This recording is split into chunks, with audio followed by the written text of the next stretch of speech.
이번 시간에는 124페이지 책을 보시죠. 재고 쪽이었는데 저가법을 하고 있었습니다. 그래서 이제 재고 자산의 저가법은 원가 시가 중에 작은 거로 평가하는 데서 그 시가의 정식 이름이 순실현 가능 가치인데 요게 순실현 가능 가치가 되겠죠. 그래서 예상 판매가 빼기 예상 판매 비용. 물론 이제 제조업이라면 이제 추가 가공할 수도 있을 텐데 뭐 그런 추가 가공 원가도 있으면 이제 빼주시면 되는데 보통은 안 나오고 예상 판매가 빼기 뭐 예상 판매 비용 요 정도에서 이제 시험이 나오죠. 어쨌든 뭐 예상 이익이다. 이것이 팔았을 때 가치 시가의 정식 이름 순실현 가능 가치의 정확한 뜻이고 원재료 또 재고라는 거 아실 텐데 원재료는 뭐 현행 원가 또는 현행 대체 원가를 시가로 이제 쓰자라는 것이죠. 얘네들은 원재료 사서 제품 만드는 건데 원재료 어디다 파는 게 아니잖아요. 그러니까 판매 금액 데이터가 없다고. 그래서 어쩔 수 없이 걔네들은 구입할 때 시가 개념인 현행 대체 원가. 현행 대체 원가가 지금 동일한 자산을 구입하면 얼마냐. 해서 이 구입할 때 시가 개념이고 뭐 확정 판매 계약은 뭐 어디로 뭐 팔기로 다 확정되어 있는 계약을 의미하는 것이고 그 이제 확정 계약에다가 역시 뭐 예상 판매 비용을 빼주시면 되겠다. 그래서 뭐 문제에서 다 자연스럽게 되겠죠. 요게 이제 저가법의 예외겠죠. 이 문장이. 이것은 뭐 이거죠. 만일 제품에서 원가제 시가가 있을 텐데 얘보다 얘가 더 커. 다시 말하면 제품에 대해서 평가 손실이 없어. 그럼 원재료 넣어도 원재료 이제 저가법 적용하지 않는다.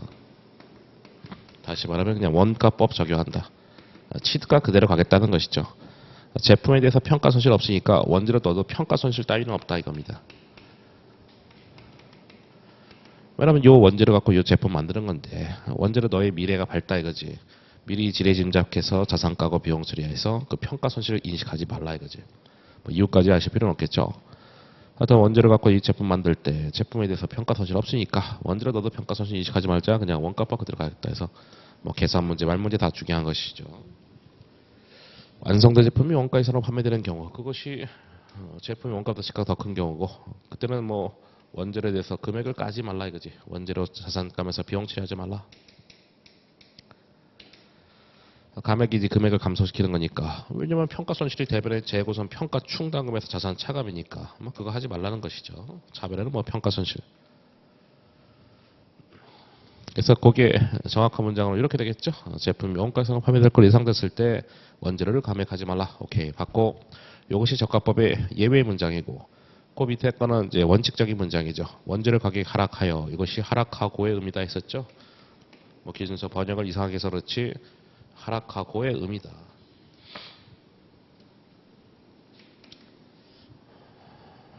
그래서 이 문장은 뭡니까? 원재료 제품 이렇게 있을 때 원가 이렇게 시가가 있는데 가격이 하락했으니까 시가가 더 적어지는 것이죠. 이런 상황인 것이죠. 그리고 제품에서 원가가 시가를 초과할 것으로 예상됐을 때 뭐 이렇게 문장을 요약하면 이렇게 되겠지. 그럼 이제 제품부터 봤을 때 원가가 시가보다 더 크니까 저가법 적용의 예외는 아닌 것이죠. 그럼 제품에 대해서 평가 손실 인식할 수 있는 저가법의 원칙적인 상황이라면은 원재료 요 상황도 보시다시피 원가보다 시가 작아지기 때문에 원재료를 감액한다. 평가 손실 인식해라는 것이죠. 둘 중 작은 것이 뭐 시가가 될 거니까 원재료는 궁극적으로 시가가 되지 않겠냐. 예, 됐죠. 저가법의 원칙적인 문장이다. 그러니까 당연히 원칙 문장보다는 위에 거 예외 문장이 훨씬 더 시험에 잘 나올 수 있는 것이죠. 말 문제, 계산 문제 다 중요한 토픽이었고 그 다음에 요거는 이제 계산하고는 관련 없죠. 원칙은 항목별 기준. 우리가 재고가 수백만 개가 있어도 다 수백만 개에 대해서 원가 시가 다 일일이 다 따져줘서 평가 손실 인식하는 것이 원칙인데 실무상 빡시니까 서로 유사하거나 관련됐으면 묶어서 할 수 있다. 조별 기준이고 모든 재고 다 묶어서 하는 총계 기준은 안 된다는 것이죠. 말로만 하시면 되겠죠. 이거는 원칙 예외. 그리고 얘는 절대 안 된다. 왜냐하면 이것이 가장 보수적인 거니까 얘가 원칙이 된 거고 이건 가장 덜 보수적이어서 원칙이 아닌 것이다. 걔는 인정이 안 된다. 예, 이런 거는 이제 시험에 이건 아까 그게 아니구나. 그래서 원재료 A 갖고 제품 A가 만들어지고 B 갖고 B가 만들어진다 해서 이런 거는 이제 사실 숫자 빼고 그대로 나오는 거지. 그래서 이제 시가부터 시작한다면 원재료 시가는 이거고 제품 시가는 뭐 당연히 이겁니다. 그래서 이렇게 해서 시가고 뭐 원가는 뭐 여기겠죠. 그래서 제품부터 보는 거죠. 하나는 얘가 더 크고 하나는 얘가 더 크다. 어떤 게 예외 사항입니까? 그러니까 제품에 대해서 원가보다 시가가 더 큰 상황. 이것이 저가법의 예외 사항인 것이죠. 제품에서 원가보다 시가가 더 크다. 그런 상황. 그래서 그럼 재고 자산이 어떻게 됩니까? 그래서 뭐 둘중 잔고 이렇게 되는 것이고. 하여튼 거기에 대해서 이제 원재료 뭐 둘중 잔고 저가법 쓰지 말고 그냥 원가법 써라 이거지. 원가법. 원가법 써라. 왜? 제품에 대해서 평가 손실 없으니까 원재료 너도 평가 손실 없어 원가법이다. 이게 재고 자산 되는 것이고. 그다음 이제 또 하나가 이제 평가 손실인데 뭐 자리가 없으니까 여기다 쓰지 뭐. 당연히 제품에 대해서 평가 손실 없으면은 원재료 너도 평가 손실 없다. 좀 이런 얘기였잖아요. 야 너가 없어? 너도 없다고. 항상 없다고. 왜냐면 원가법이니까. 위에 거는 원칙적인 상황이 되겠죠. 둘중 잔고 재고 요거. 둘중 잔고 재고 요거. 그래서 원재료에 대해서는 원가 20, 시가 16이니까 평가 손실 4만 원. 제품에는 원가 26, 시가 24, 평가 손실 2만 원 이렇게 다 하게 되면은 평가 손실은 6만 원이 되는 것이고 재고 자산 요거 4개 다 더하시면 얼마야? 40, 50, 78만 원? 78만 원 이렇게 되나? 예, 그렇게 해서 플러스입니다. 됐죠? 그래서 이 저가법에서는 방금 얘기했듯이 기말 재고자산 얼마냐, 아니면 평가 손실 얼마냐, 둘 중에 하나가 시험 문제고, 요거는 이제 확정계약 케이스가 되겠죠. 확정계약은 잘 쪼개면 되는 거지. 그래서 확정계약 부분은 보통 이제 문장으로 나옵니다. 400개는 어디다가 팔기로 다 확정계약돼 있다. 물론 그에 따른 예상 판매가는 20이다라고 돼 있죠. 평가 손실 얼마냐, 아니면 뭐 기말재고 얼마냐, 둘 중에 하나일 텐데, 요 2,000개를 이제 쪼개면 되겠죠. B는 뭐 똑같은 거니까 A만 해보겠습니다. 그래서 확정계약부. 그럼 나머지 뭐 미계약분이 되겠지.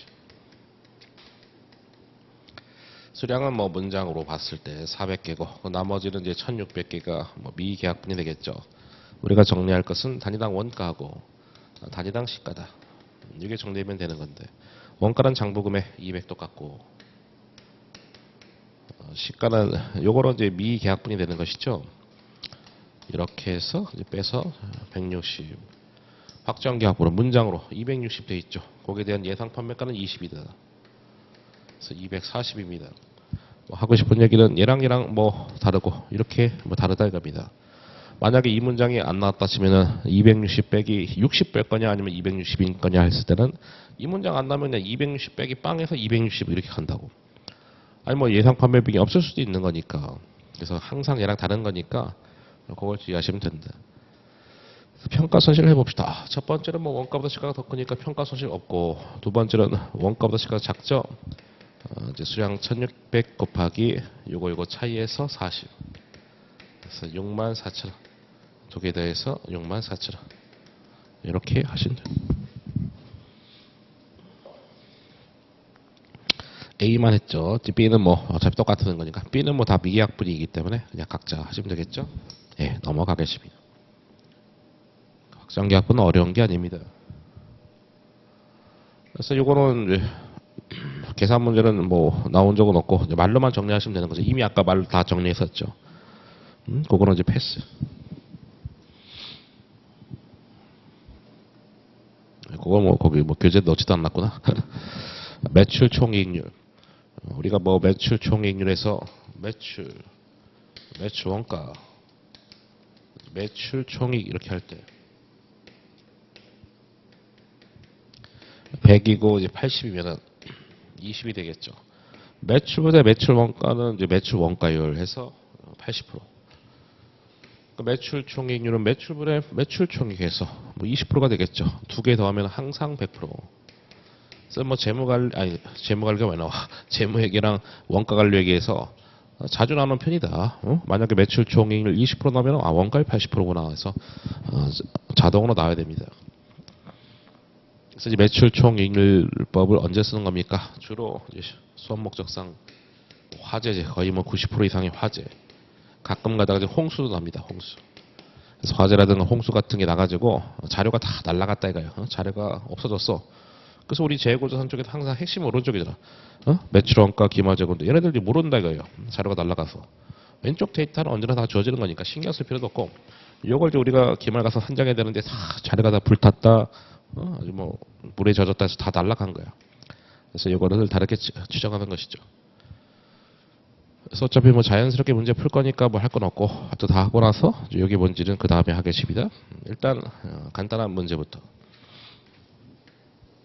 역시 화재가 났죠. 그럼 우리는 매출 총 이익률법을 떠올려야 돼요. 화재 나서 대부분 다 재고가 소실이 됐다. 20만 원은 소실 안 됐다. 그래 뭐 불탔지만은 뭐 20만 원의 자산의 가치는 남아 있나 보나. 뭐 불이 나든 뭐 기초 매입은 다 언제나 다 주어진다. 그거는 뭐 이슈가 아니기 때문에 갖다 쓰시면 되겠고.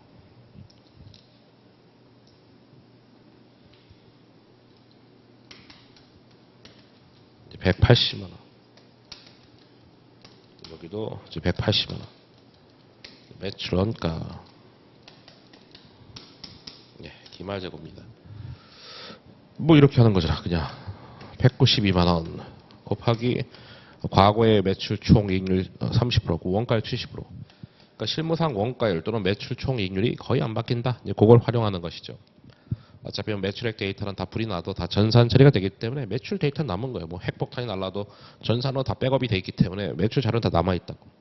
이건 단기 매출이고, 이건 이제 과거의 원가를 때리는 것이죠. 그렇게 해서 계산하면 얼마야? 1 3 3 4 0 0 9 뭐죠? 1 3 4 4. 그래서 뭐 180에서 이거 빼주시면 나머지인데 걔가 45만 6천 원. 뭐 시험은 둘 중에 하나입니다. 첫 번째는 이제 화재 손실죠. 손실 전에 기말 재고가 얼마냐? 확인되면 얼마입니까? 45만 6천 원. 두 번째는 요 질문처럼 화재 손실 금액 얼마냐? 손실액이 얼마냐? 그때는 야 불이 안 났으면은 45만 6천 원인데 불타가지고 20만 원의 자산가치 남았고, 그럼 불탄 금액이 얼마입니까? 25만 6천 원. 당연히 밑에 게 더 매력적인 거죠. 위에 거는 이제 쉽게 냈을 때 문제고 밑에 게 더 매력적인 문제가 되겠죠. 그렇게 해서 이건 불이 안 탔으면 이 정도 금액이 맞다. 불타가지고 20만 원 남았다. 그럼 불탄 금액은 이거다 이거죠. 그 다음에 이제 전 페이지 아까 그 박스 설명한다 했는데, 그래 제가 지금 한 게 이거지. 뭐 이게 뭐 45만 6천 원. 그래서 20만 원 뺐다 이겁니다. 그래서 요거까지 잘 안 내고요. 요거는 낼 수 있다. 선적지 인도 조건 매입자 입장. 얘네들은 뭡니까? 선적지 도착자면 뭡니까? 이게 운송 중인 재고잖아. 운송 중인 재고.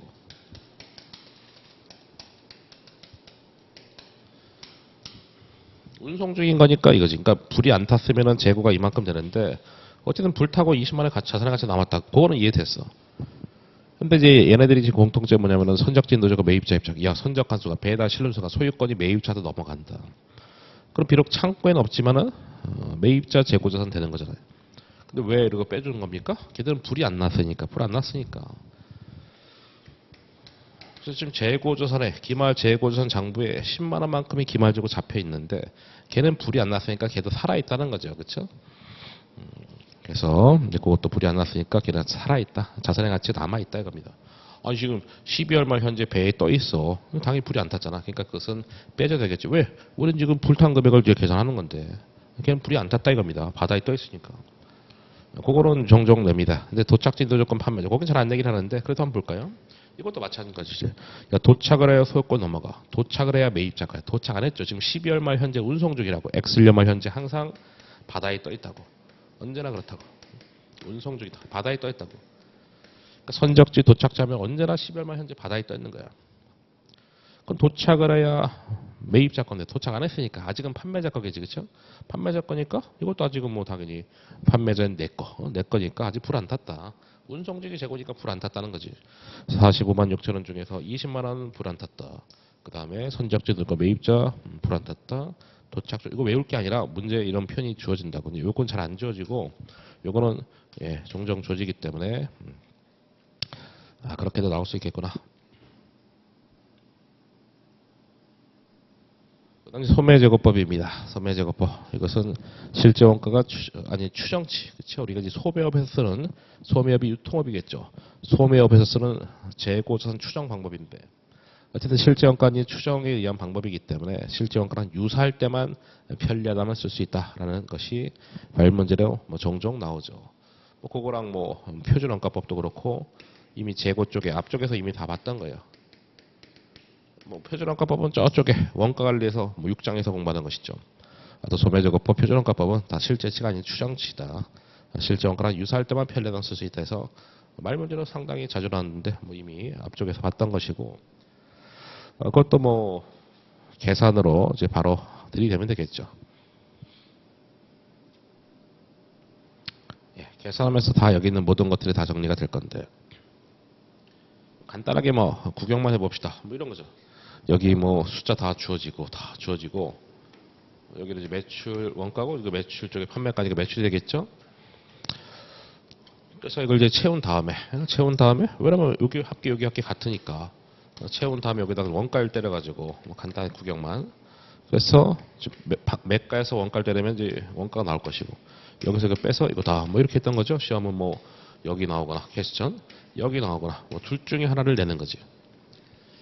그래서 기본적인 원가율은 원가 나누기 매가에서 여기 하는 건데 하여튼 이런 것이고 그다음에 살짝 이제 맛만 보는데 순인상액은 이게 만약에 100이야. 장사가 너무 잘 돼가지고 가격을 올렸다가 살짝 또 내렸습니다. 그것이 만약에 10을 올렸다가 2를 줄였으면은 8만큼이 플러스가 되는 거죠. 이게 이제 순인상액이죠. 인상시켰다가 장사가 너무 잘 된 거지. 그러다 2를 이제 깐 거고 순인하액은 예를 들어 한 5만큼 줄였다가 장사가 너무 안 돼. 줄였다가 다시 또 1만큼 올렸어. 이제 4만큼 줄인 것이죠. 여기가 이제 마이너스가 되겠지. 보통은 순인상액, 순인하액 지어지는데 실제 기출문제에서 방금 얘기한 것처럼 인상액 빼기 취소분 이렇게 해서 인상액 빼기 인상 취소분 취소액 이렇게 이제 주어진 적도 딱 한 번 있었습니다. 근데 순액이 항상 뭔가 뺀 게 있는 거지. 이것도 인하액 빼기 인하 취소액 방금 얘기한 게 그 얘기였던 것이죠. 그래서 인하액 빼기 인하 취소액 다시 올렸다는 거죠. 가격 그렇게도 딱 한 번 나온 적이 있기 때문에 정확하게 아셔야 되겠고 그리고 이제 숫자를 보기 전에 까먹었으면 이따가 문제 풀면 다 기억이 날 텐데 선인선차 소매제거법은 역시 원가를 계산하는 것만 세 가지가 다른 것이죠. 기초재고 제외 기억을 해야 되겠죠. 시험 나가서 왜 그런지 생각하고 있으면 안 되고 저가 기준은 전통적 소매제거법은 시험에 잘 나오는 거의 안 나오는 편이니까 신경 쓸 필요 없고 하여튼 전통적으로 과거부터 많이 쓰였다고 하는 것인데 저가 기준은 순인하액 제외죠. 순인상액 제외, 순인하액 제외 중에서 저가, 순인하 뭔가 느낌이 비슷하잖아. 그래서 그런 느낌으로 이제 가지면 된다. 네, 이제 문제를 풀면서 다시 보자. 그 다음에 특수 항목 어렵게 냈을 때는 이제 세 가지가 또 양념이 쳐지는 거지. 세 가지 첫 번째 비정상 파손, 두 번째는 정상 파손, 세 번째는 종업원 할인. 그 세 가지가 추가가 될 수 있는데 이런 거는 이미 알고 있는 거잖아. 쭉 해서 다 순 여기까지가 순 매입이니까 취득 부대 비용 더하고 그다음에 3인방 다 빼는 거 그거 이미 알고 있는 거 아닙니까? 그러니까 그건 새로운 게 아니지. 비정상 파손은 결국 T 계정 쪽에서 왼쪽만 하는 거죠. 왼쪽. 비정상 파손은 왼쪽인데 그래서 걔는 제가 이렇게 했잖아요. 왼손잡이 비정상이다. 호적해서 판다. 말도 안 되게 해서 기억을 하자. 짜증나도 어쩔 수 없다. 저는 그렇게라도 기억을 하게끔 도와드리고 있는데 비정상이다. 왼쪽. 그렇죠? 왼쪽. 비정상. 왼쪽이다. 호적에서 파겠다. 마이너스. 그러니까 이거는 이제 농부가 이마트로 수박을 갖고 오는데 도중에 사고가 나서 수박이 박살 난 겁니다. 그러니까 판매 가능 재고에서 아예 빼버리는 거지. 판매 가능 재고. 아예 판매 가능 상태도 안 된 거잖아. 오다가 박살 났으니까. 그게 비정상 파손. 그러다가 정상 파손주, 걔는 이제 오른쪽, 그렇죠? 오른쪽 여기죠. 정상 파손. 그래서 오른쪽이고 오른손잡이는 정상이고 호적에다가 집어넣겠다라는 말도 안 되게 기억을 하자. 뭐 기억하기 쉽죠? 오른쪽 정상 플러스 왼쪽 비정상 마이너스 뭐 그렇게.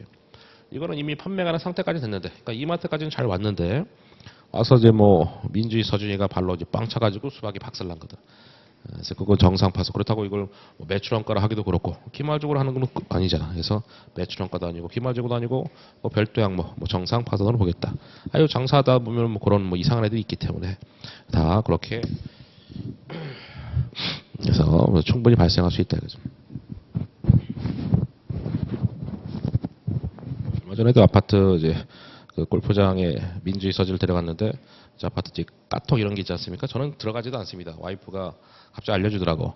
야 어떤 애가 글을 올렸다고. 그래서 초등학생 뭐 2명을 데려가 딱 나야. 그래서 이제 둘을 데려가가지고 골프장에 와서 애들이 뭐 골프장을 분위기 안 좋게 했다 이러면서 뭐 어떤 아저씨가 올렸나 봐. 제가 모르고 있다가 와이프가 알려줘가지고 진짜 짜증나는데 뭐 알겠다 하고 이제 그다음부터 이제 안 데려가려고 이제 하는 거죠. 뭐 딱 그런 케이스죠. 충분히 가다가 보면 이제 그 박살날 수 있다. 장사다 보면 충분히 박살날 수 있다. 갑자기 생각나서 그래서 바로 어저께 이제 글이 올라왔어요. 뭐 아이 뭐 세대수가 많으니까 이상한 사람 많겠죠. 까칠한 사람 많겠죠. 뭐 그런 거 갖고 뭐 치사하게 또 뭐 애들 데려왔다고 별로 소란도 펴지도 않았는데 이상한 사람들이 많죠. 그다음 이제 종업원 할인. 종업원 할인은 역시 이것도 뭐 매출원가도 아니고 그렇다고 뭐 기말재고도 아니고 별도 항목이죠. 만약에 수박이 뭐 1,000원짜리인데 이거 갖다가 종업원한테 800원에 팔았어. 그럼 종업원 할인 뭐 200원 뭐 이런 느낌이 되겠죠. 800원 팔았으니까 이제 800원은 이제 매출 쪽 자료 들어갈 것이고 종업원 할인 200원이 별도로 들어가는 거죠. 이렇게 해서 그냥 기억을 하셔야지. 이거 시험장 가서 생각하고 있으면 안 된다. 1,000원짜리를 종업원에 800원 팔았으니까 매출원가 들어온 매출은 이제 800원 쪽 자료가 들어갈 것이고 키마저가 없고 종업원 할인 별도로 들어간다. 200원만큼. 물론 얼마다라고 주어지는 거지 방금 같은 상황이 주어지는 건 아닙니다. 그래서 종업원 할인 정상 파선은 오른쪽, 비정상 파선 왼쪽에서 아니 뭐 둘 다 뭐 지읒으로 시작하잖아요. 뭐 말도 안 되지만 뭐 그렇게 해서 뭐 기억을 하면 된다. 그 세 가지 추가된 거야. 이건 어차피 이미 알고 있잖아. 매출에서 그 3인만 뺀다는 거 이미 알고 있으니까 새로운 게 아닌 거죠. 그러니까 이게 낼 수 있는 최대치입니다. 뭐 회계사 2차 시험 가도 어차피 여기까지밖에는 낼 수 없어요. 그게 다 아니까. 그래서 과거에는 이런 특수 항목이 안 내다가 뭐 3, 4년 전부터 뭐 뜨문뜨문 내고 있더라고. 그래서 항상 시간 지나면서 어려운 것들이 계속 추가가 되기 때문에 이것들도 이제 내기 시작했으니까 다 준비를 해야 된다. 오케이. 그래서 이제 말했죠. 인상 취소해, 인하 취소해. 정확하게 아셨으면 좋겠다. 그렇게 나온 적도 있다. 그래서 이제 풀어보겠습니다. 어차피 뭐 시험 문제 말했죠. 기말주고 아니면 매출원가 이렇게 둘 중에 하나를 내는 건데 여기다가 이제 쭉 해서 풀죠 뭐. 빠르게 풀겠습니다. 그러니까 T계정 그려가지고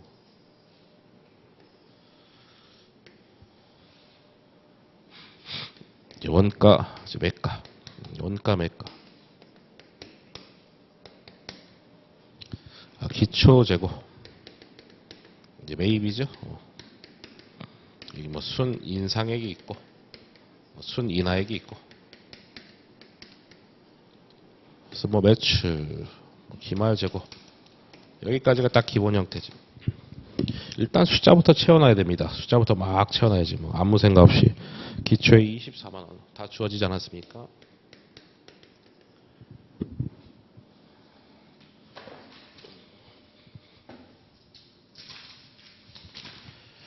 그 다음에 매가 40 매입적은 136만 원. 그래서 여기 156만 원. 순인상에 54만 원. 보이는 대로. 인하액은 이제 차감이 되겠죠. 마이너스. 그래서 걔는 50만 원. 그리고 매출 쪽에 170만 원.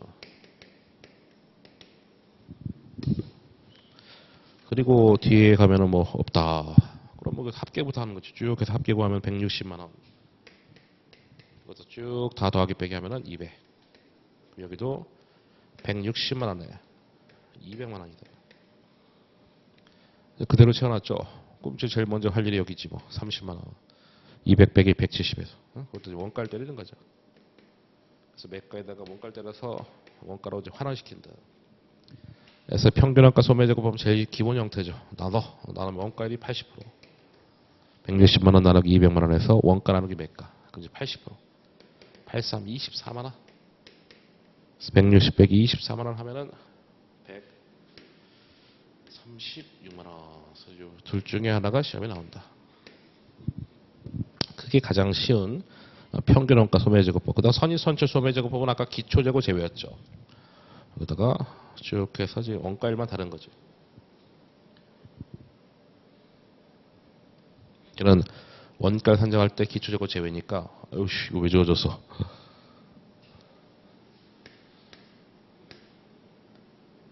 사실. 그래서 요거 나누기 이렇게 하면 되겠죠. 그러면 걔는 원가율이 얼마야? 136만 원 분자. 분모는 뭐 160만 원 되겠죠. 이렇게 해서 아무 생각 없이 해야죠. 뭐 시험장 가서 뭘 제외하지 생각하면 안 된다. 그렇게 해서 풀어야 됩니다. 그래서 원가는 85%. 야, 그럼 선의선출 소매제곱법은 왜 기초재고 제외했냐? 이거잖아. 우리가 지금 보시다시피 기말재고를 먼저 계산하지 않습니까? 근데 선의선출은 뭐야? 기초재고가 먼저 팔린다. 그러니까 기초재고는 이미 팔렸으니까 매출원가로 가는 거야. 그러니까 걔는 기말재고에 포함이 안 돼 있을 것이다. 그래서 제외다. 그렇게 해서 제외다. 하여튼 기억을 하셔야지. 그래서 때리면은 기말재고는 25만 5천 원. 그래서 160 빼기 25만 5천 원 하면 나머지 1, 3, 4, 5, 000 뭐 이렇게 하는 겁니다. 원가일만 다르다. 저가 기준은 뭐 기억하기 쉽다 했었죠.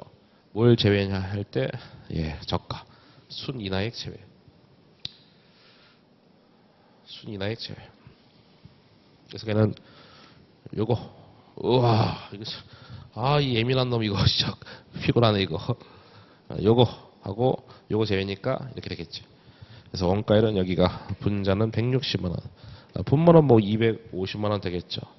그 64%. 왜냐면 이거 제외니까 뭐 분모가 더 커지는 거지. 그래서 이제 그거 때리면 64% 때리면은 여기 달라지고 뭐 여기 달라지겠죠. 뭐 그렇게 하는 겁니다. 전통적으로 많이 썼다는 거예요. 그러니까 요 세 개 방법 중에서 보시다시피 순이나액이 제외하다 보면은 원가율이 작아지고 원가율 작아지니까 기말재고 작아지고 매출원가 커지고 가장 보수적이기 때문에 우리 회계 보수지 좋아하지 않냐. 그래서 뭐 전통적으로 많이 썼다 해서 일명 전통적 소매제곱법 이런 말로 쓰는 것이죠.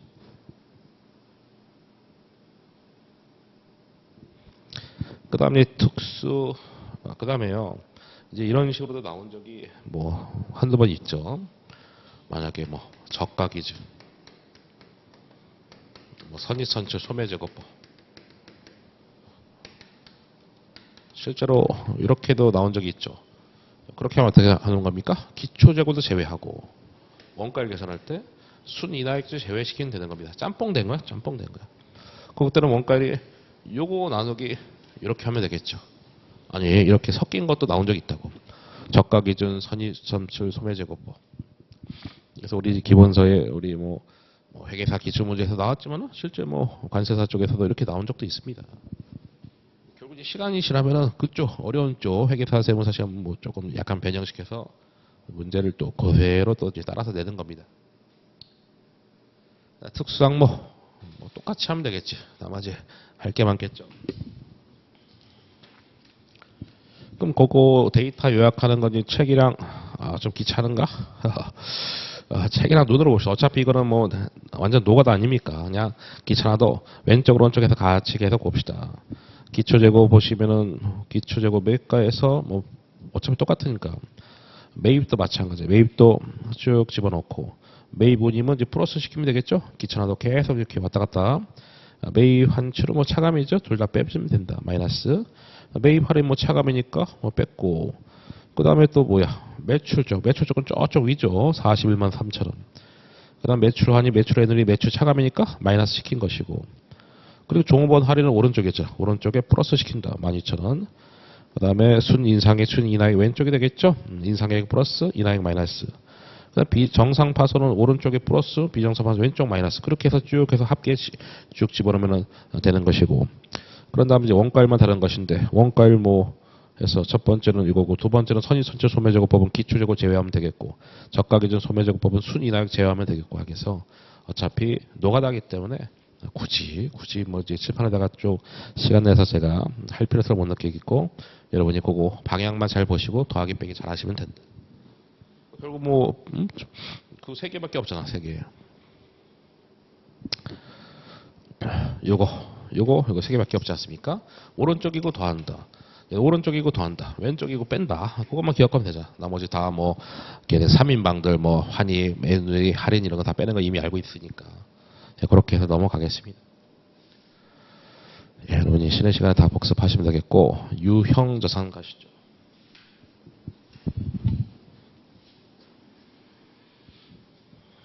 유형자산 쪽이 사실 뭐 버릴 게 없죠. 거의 뭐 버릴 게 없습니다. 소입니다. 소. 그래서 뭐 소꼬리도 먹고 소 머리도 먹고 다 먹을 텐데, 얘는 버릴 게 없는데, 근데 그 와중에도 진짜 한 번도 안 나온 데가 여기야. 한 번도 안 나와. 뭐 매력이 없는 문장이긴 하죠.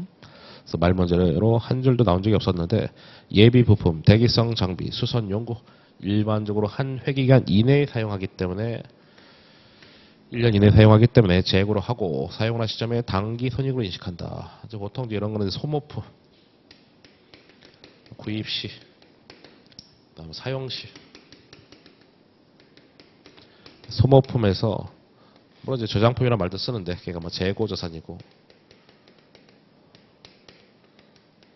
구입할 때는 어쨌든 뭐 자산성이 있다고 해서 이렇게 해서 이 부품들 같은 거를 재고로 한다. 원래는 재고 자산 판매 목적인데, 그렇다고 이것이 뭐 사용 목적이니까 이 소모품 같은 건 사용 목적이니까 유형 자산을 하기도 그런 거예요. 왜? 유형 자산 하게 되면 또 감가상각을 몇 년간 걸쳐서 하는데 이거는 1년 안에 사용할 거다. 그러니까 비록 사용 목적이지만은 뭐 소모품에서 재고 자산에 집어넣고, 그런 다음에 이제 사용할 때 수익 창출이 어쨌든 될 거니까 수익 비용 대응에 따라서 소모품 없어지면서 뭐 소모품 비, 단기 손익이 이제 소모품 비를 말하는 거죠. 뭐 비용이지 비용.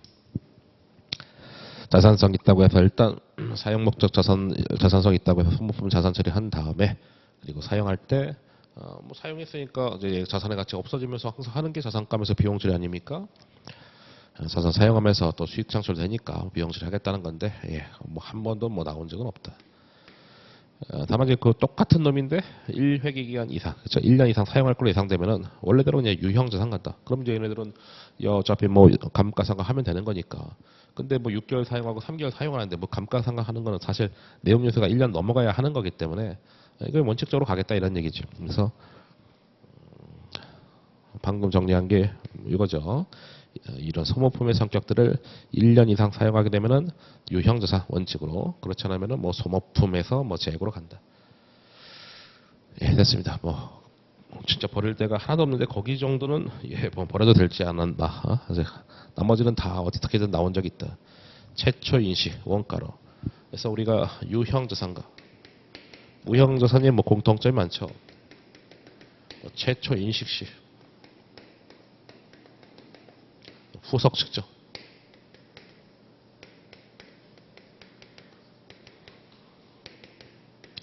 뭐 취득시고 뭐 결산시를 의미하는 거죠. 원가 모형만 된다. 원가 모형하고 뭐 재평가 모형 선택사항이죠. 재평가 모형. 그래서 원가는 뭐 취득원가의 줄임말이 될 것이고, 뭐 재평가 모형은 뭐 아시다시피 뭐 공정가치 평가를 하는 겁니다. 원가, 뭐 원가를 뭐 정확하게 쓴 게 뭐 지급한 현금, 지금 돈 주고 사면 뭐 지급한 현금이 될 건데, 또는 뭐 제공한 대가 공정가치. 예를 들어서 뭐 이런 거. 기계를 취득한다. 현재 1년 뒤, 2년 뒤, 3년 뒤 기계를 취득하는데 돈이 있어서 이때 100억을 넣고, 그다음에 나머지 돈이 없어서 100억씩 쪼개서 장기 할부로 취득한 겁니다. 그랬을 때 기기장치 취득원가 얼마냐? 지급한 현금은 100이고 이거죠. 그다음 제공한 대가의 공정가치, 대표적인 물론 하나의 예시죠. 이렇게 현재 가치 금액이 대표적인 제공한 대가의 공정가치가 아니겠냐. 명목상으로 300이지만 이걸 현재 가치 하게 되면은 뭐 만약에 10%로 뭐 240이 된다 치자. 그럼 여기서는 뭐 제공한 대가의 공정가치가 굳이 말하면 뭐 240 되겠지. 그럼 더해. 이 케이스는 뭐 340이 기기장치 취득원가가 된다는 거죠. 참고로 뭐 분기를 볼까요? 이걸 뭐 X1년처럼 쳤을 때 자변의 기기장치 340.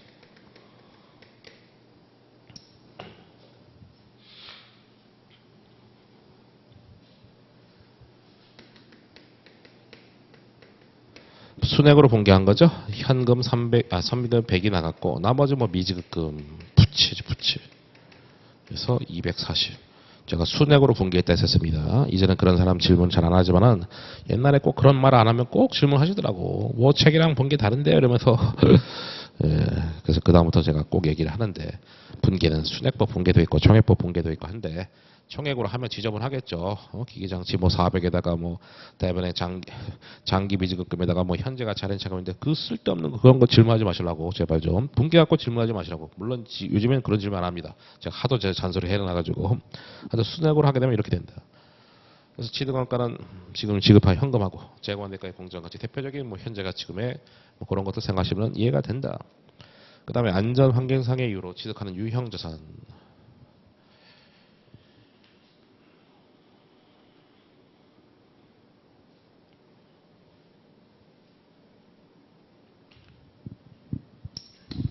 처음에는 뭐 다 의심하고 뭐 그럴 수밖에 없는 거죠.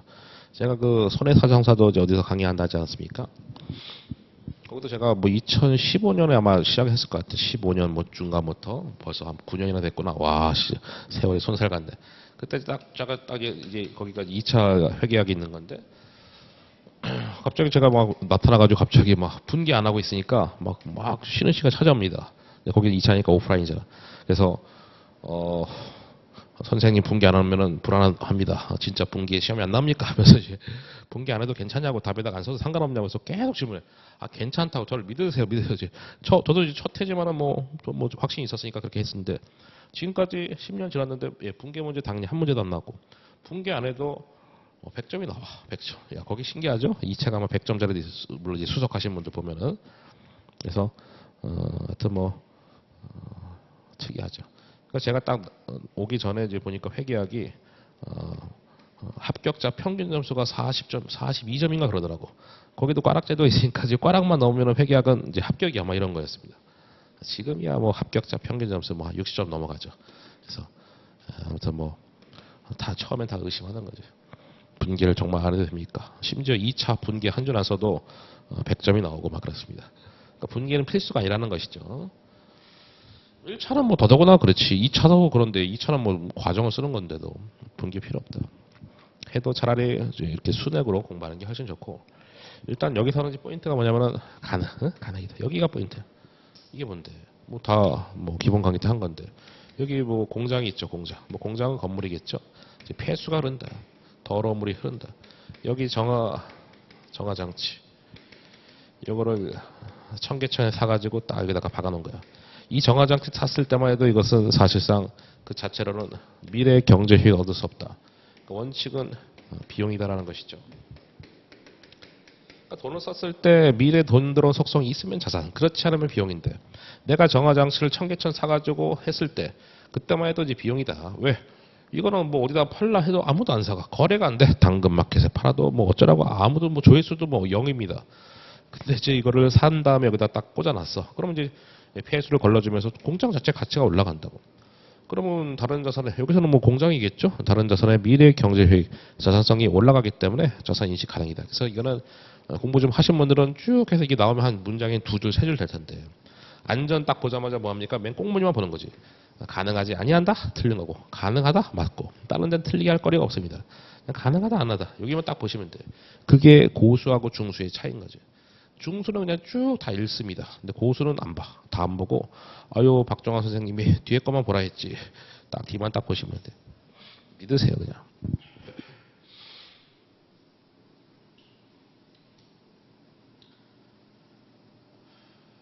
네, 저 후속 원가입니다. 후속 원가는 이제 취득 이유가 되겠죠. 취득 이후에 수선비, 일상적인 수선 유지비는 뭐 단기 손익이다. 그러니까 우리가 일단 요거 하기 전에 이런 또 개념이 있죠.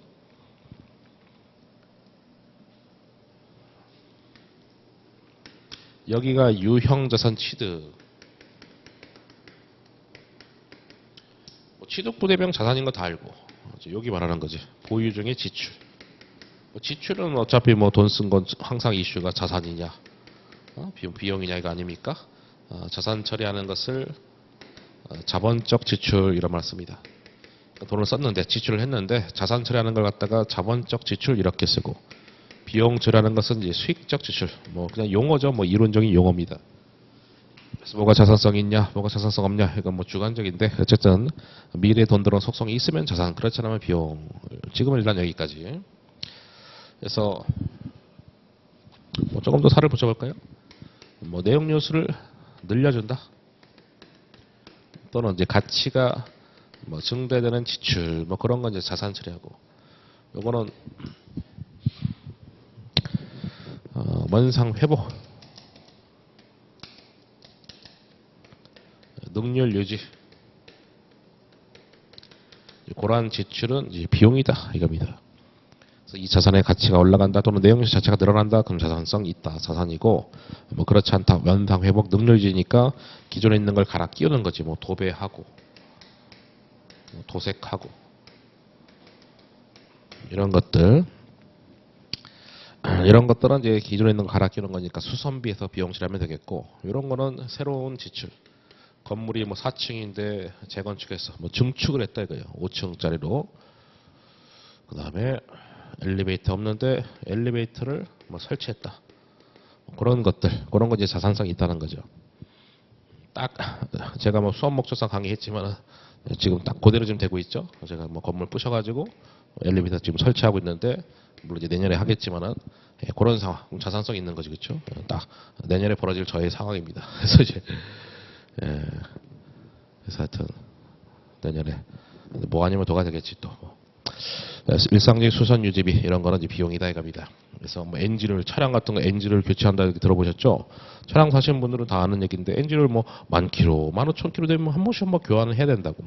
그런 것들은 당연히 자산성 없다. 이 자산의 가치가 올라가는 게 아니라 기존에 있는 걸 갈아 끼우는 거니까 비용, 수선비 비용. 밑에 요 박스도 시험에 잘이 아니라 거의 안 나오죠. 왜냐하면 매력이 없거든. 이게 자산성이 없대. 자산성 없으니까 뭐 비용 된다 이거지. 자산성 없다. 뭐 매력이 없잖아. 너무 뻔한 거니까. 교체. 그래서 교체 원가. 교체를 하기 위해서 돈을 썼는데 자산성이 있으니까 장부가 포함이다. 매력이 당연히 없다 이거지. 아니 자산 인식 요건 충족한다면 그건 자산이라는 얘기니까 그건 자산에 플러스시킨다. 이걸 내겠냐고. 매력이 없다 이거지. 이것도 뭐 기존에 뭐 교체된 부분의 장부 금액이 교체됐으니까 장부에 제거시키는 거고, 뭐 새로운 교체 원가는 자산 처리한다는 것인데 하여튼 매력이 없다. 그러니까 오히려 요게 의미가 있고 요거는 뭐 사실 매력이 없어서 못 내는 거지. 자산성이 있으면 자산, 그렇지 않은 비용이다라는 것은 그 의미만 아시면 다 풀 수 있는 거기 때문에 매력이 없어서 거의 안 낸다. 그 다음에 잠시만요. 제 진도 체크.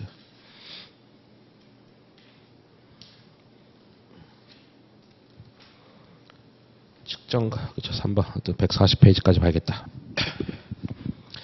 여기가 유형 자산. 이제 취득인데. 걔네들은 이제 취득이 뭐냐. 목적, 보유 목적이 사용 목적이니까. 물론 이제 무형도 마찬가지로 항상 뭐 유형이 있으면 무형은 바늘과 실처럼 같이 움직여. 그래서 걔네들은 사용 목적이다. 그럼 사용 가능 상태. 이 자산이 사용 가능 상태가 되면 취득이 원래 됐다. 뭐 같은 말이 뭐 가동 가능 상태. 운용 가능 상태. 뭐 기준서에서 이 세 가지 표현이 다 계속 섞어서 나오기 때문에 기기장치가 사용 가능해졌다. 기기장치 운용 가능하다. 기기장치 가동 가능하다. 다 이제 취득을 의미하는 거예요.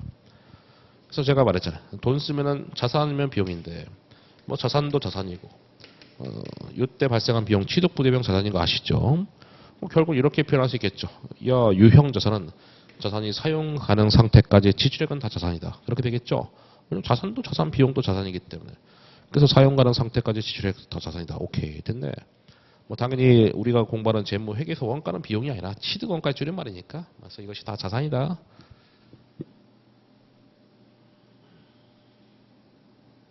이거는 뭐 사실 뭐 개정된 부분이라서 뭐 어디서 써놨죠. 뭐 몇 년 전 개정 사항이고. 근데 원래 중요하지 않은 부분이 뭐 살짝 보통 게 부분적으로 개정된 건 흔치 않은데 부분적으로 이제 살짝 개정된 부분인데.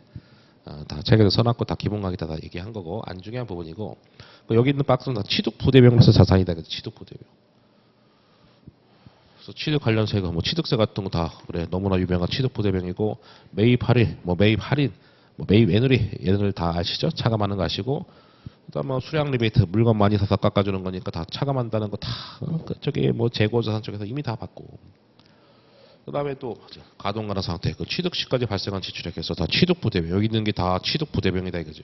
이런 거 외울 거 없죠? 그냥 이런 것들, 자산 매입 건설 이게 다 취득이다.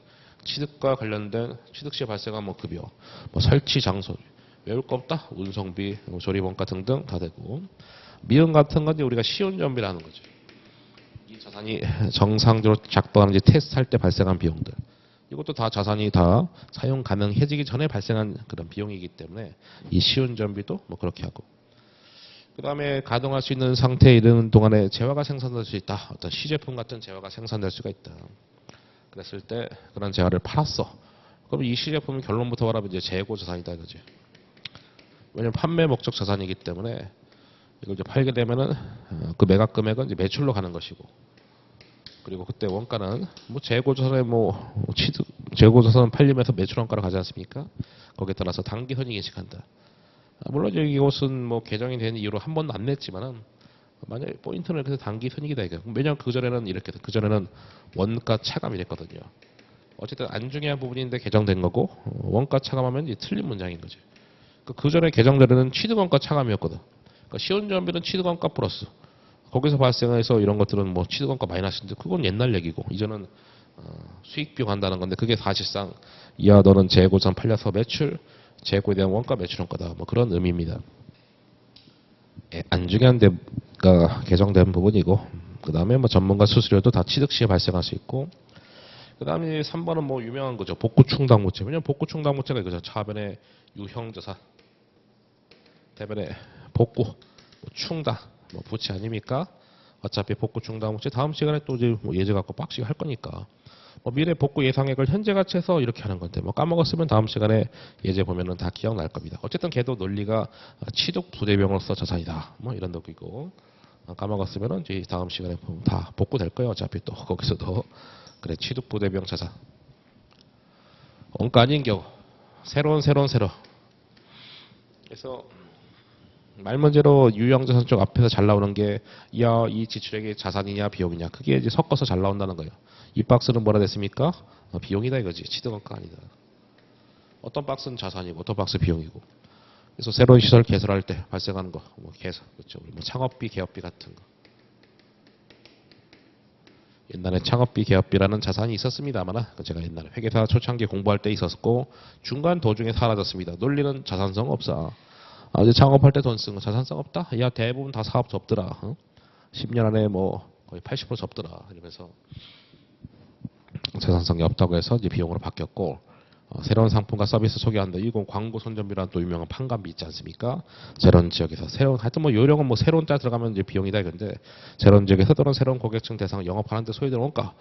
그래서 우리가 뭐 보험회사인데 보험회사 아주머니들 딱 모아놓고 교육시키는 거지. 영업 잘 하도록. 그런 것들 교육훈련비라고 하는 또 영업비용 판관비가 있지 않냐. 뭐 4번은 뭐 대놓고 판매배 관리비니까 일단 내기가 좋잖아. 내기니까 여기다가 딱 자산 하나 집어넣고 걔가 정답 뭐 이렇게 되는 겁니다. 말문제. 그 다음에 이 박스는 뭐라 됐습니까? 이것도 비용이래. 논리는 이거지. 여기가 물론 유형자산이죠. 취득. 이때 보유 중의 비용. 보유 중의 비용은 당연히 비용이다 이거죠. 왜? 취득 시에 발생한 비용은 너무나 유명한 취득 부대병 자산인데, 이때 발생한 비용은 자산 처리 알고 있어. 취득 부대 비용. 근데 보유 중의 비용은 그냥 원래대로 비용이다 이겁니다. 아까 뭐 자본적절, 수익적절 그게 아닙니다. 그건 이제 지출을 했을 때 자산이냐 비용이냐 이슈고, 이거는 애초에 비용 항목이야. 비용 항목인데 취득 이후니까 원래대로 비용이다. 가동될 수 있는 상태 이른 후에 발생한 비용이니까 이거 취득 이후의 비용이다. 그래서 비용이다. 아주 거지 같은 문장이지만 어쨌든 기본 관계 때 다 설명했었죠. 그러니까 이런 것들이 다 취득 이후의 상황이다. 가동될 수 있으나, 그럼 이것도 가동될 수 있으나 풀가동 안에서 발생하는 그런 비용들. 가동 가능 상태 이후에 발생한 비용이다. 가동할 수 있는 상태다. 가동 가능 상태 이후다. 취득 이후다라는 그런 뉘앙스입니다. 기계장치 같은 거 풀가동할 수 있는데 어쨌든 풀가동 안 해가지고 발생하는 여러 가지 비용들, 뭐 가동 가능 상태, 취득 이후다. 그러니까 제가 아까 취득이 뭐 사용 가능 상태, 가동 가능 상태, 운용 가능 상태 괜히 써드린 게 아니지. 두 번째, 산출물에 대한 수요가 형성되는 과정에서 발생한 가동 손실과 같은 가정 손실. 만약에 기계장치 갖고 밀가루 갖고 빵을 만드는데 그럼 이것도 이제 산출물에 수요는 이제 빵 같은 거잖아. 빵. 그럼 이것도 기계장치 취득 이후에 가동 손실이니까 당연히 보유 중의 비용이다. 취득 이후다. 취득 이후의 비용이다. 기계장치 갖고 빵 만들었을 때 기계장치 취득 이후의 비용이기 때문에. 이거는 이제 재배치, 재편성. 이제 포인트가 재자는 거죠. 그렇죠. 이미 지금 배치하고 편성이 아니라 뭐 기계장치 이렇게 세팅 다 해놨는데 뭐 좀 잠깐 뭐 재배치하는 겁니다. 그 재배치할 때 여러 가지 비용들. 그럼 그것도 다 취득 이후에 사용 가능 상태 이후에 가동 가능 상태 이후에 발생한 비용이기 때문에 그래서 이것도 비용이다. 굳이 뭐 이런 문장을 왜 기술서 만들지는 이해가 안 가. 참 별로 쓸모없는 문장들. 그 다음에 이제 부수적인 영업 활동 보시죠.